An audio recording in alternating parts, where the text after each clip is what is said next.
guys, kinakabitan na po yung makina. Ito po kabuuan nga natapos guys.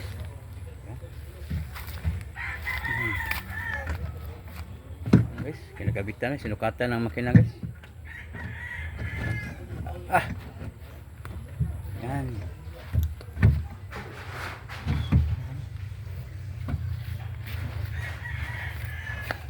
Guys, ito po yung bangka na pinapagawa dati.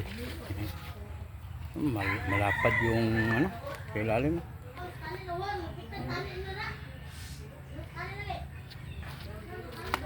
Yes, kung gusto mo pagawa dito ng bangka, ipunta lang po kayo dito sa aming barangay at kayo susukatan kagad. Yan. Yes. Pero ikaw na mo tap-tap na siya, ah.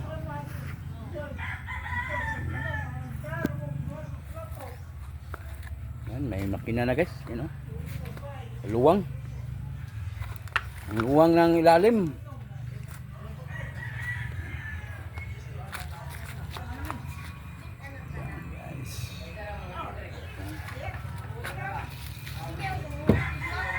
Ito din. Ito yung bangka na binablog ko ang nakaraan. At ito yung natatapos na. Tapos na po itong bangka ito.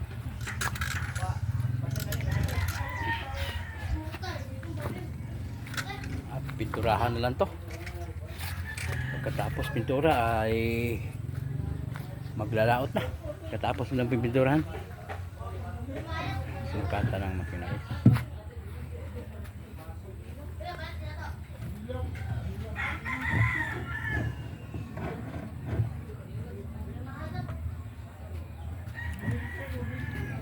Guys, ang lapad ng ano, kasko.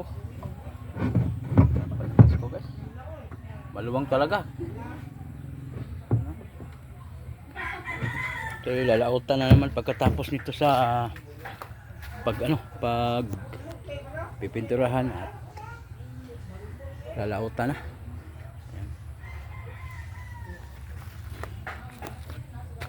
Tingnan natin. Sinukatan ng makina yung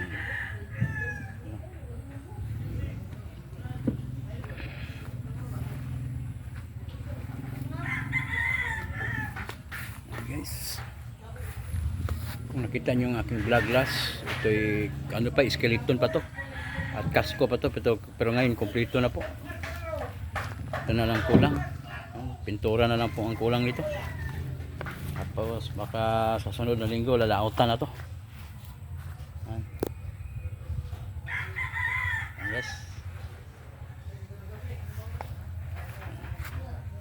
Paganda pagkagawa guys, no? Ngayon guys, napakaganda pagkagawa, matibay talaga. Legit na legit guys ang nagpa-karpintero nito. Ha? Yan to ang karpintero guys. Yan. Kahit ano pa ipapagawa nyo yan, punta lang kayo dito, barko lang hindi magawa, sa helicopter ang gagawin ang ano niya. Yan. Ito.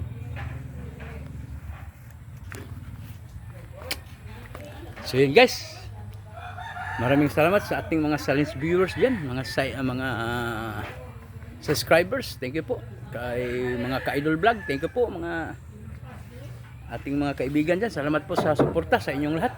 At hanggang dito na lang ating vlog. Maraming salamat po sa inyong lahat. And God bless sa inyo.